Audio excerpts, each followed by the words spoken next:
こんにちは、低音振動です。今回はダイアトニックスケールの実際に使える覚え方とですね、練習方法を紹介していこうと思います。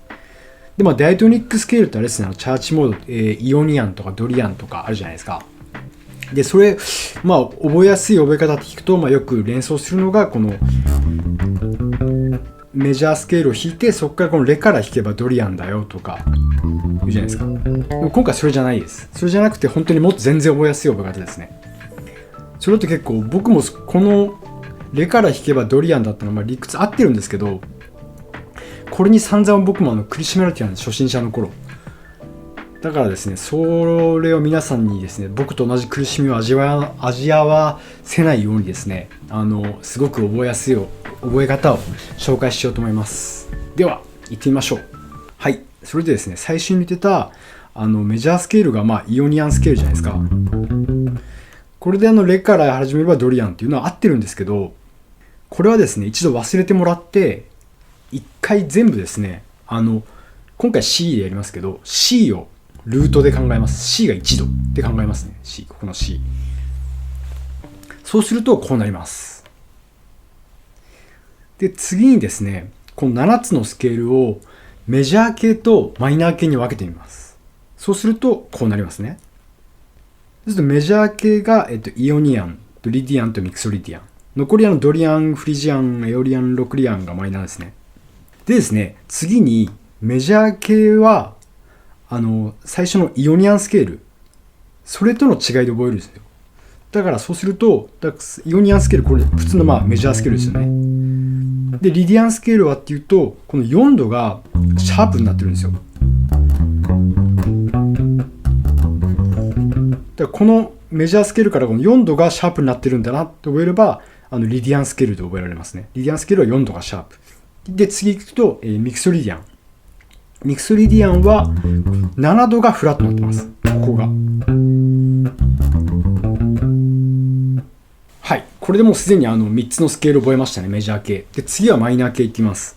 マイナー系はエオリアンスケールですね。で、エオリアンスケール、ナチュラルマイナースケールなんですけど、これを一回弾いてもらって考えますね。で、そうするとまず最初ドリアンですよね。ドリアンはこれから考えると6度がナチュラルになってるんですよ。はい。で、次フリジアン。フリジアンは2度がフラットになってるんですね。はい。で、次エオリアンはそれも今やってる元々のやつですよね。だから次ロクリアン。ロクリアンは2度と5度がフラットになってる。っていう感じです。これでもう全部覚えられましたね。最初ちょっと難しい頭考えなくちゃならないと思うんですけど、後々ですね、実際こう考えれば使えるんですよね。パッと弾こうと思っても突然それで最初のなんですかね、ドレミファソラシド弾いてこのレから始めればドリアンスケールとかあったじゃないですか。それはもし忘れちゃった場合、これ一回それは合ってるんで。どこがフラットだったっけとか思い出すのにちょっとそれを弾いて思い出すのはいいと思います。ただですね、ドリアンスケールを考えたら、そのドリアンスケールはナチュラルマイナーの6度がナチュラルになってるスケールだっていう普通に分かるようにですねしてください。するといいと思います。はい。で、ベースの練習なんですけども、これ理屈で覚えてても、実際練習しないとやっぱ弾けるようにならないじゃないですか。だからさっきやったのと一緒で、どこかルートを固定してですね、さっき C でやって、今ちょっと G でやってみますか。ちょっと変えて。だから G でまずイオニアンスケールを弾きますよね。で、また G からドリアンスケール。で、次はフリジアンスケール。フリジアンスケールがで、次リディアン。リディアンが4度がシャープですね。で、ミクソリディアン。エオリアン。ロクリアン。っていう感じですね。全部乗降下降をやってもらって、で、それができたら、前にスケール、あなたのスケール練習は意味ありますかみたいな。動画を出したんですけども、それで紹介しているブロークンサードっていう方法、その動画のですね、スケール練習のすごい効果的な練習方法を紹介している動画でいいと思いますので、ぜひ見てもらいたいんですけども、それで紹介しているブロークンサードっていう方法があるんですけど、これですね。これを、だからさっきのでまたやれば、だからドリアンスケールでやると、こんな感じですね。次はフリジャン。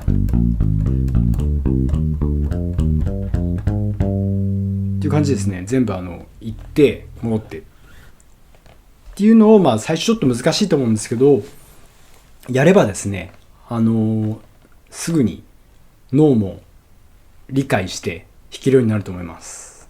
はい、ということでですね、ちょっと最初は難しいかと思うんですけど、でもこの方法を練習すればですね、絶対レから弾けばドリアンとかってやるにはもう全然いい練習方法なんで、ぜひやってみてください。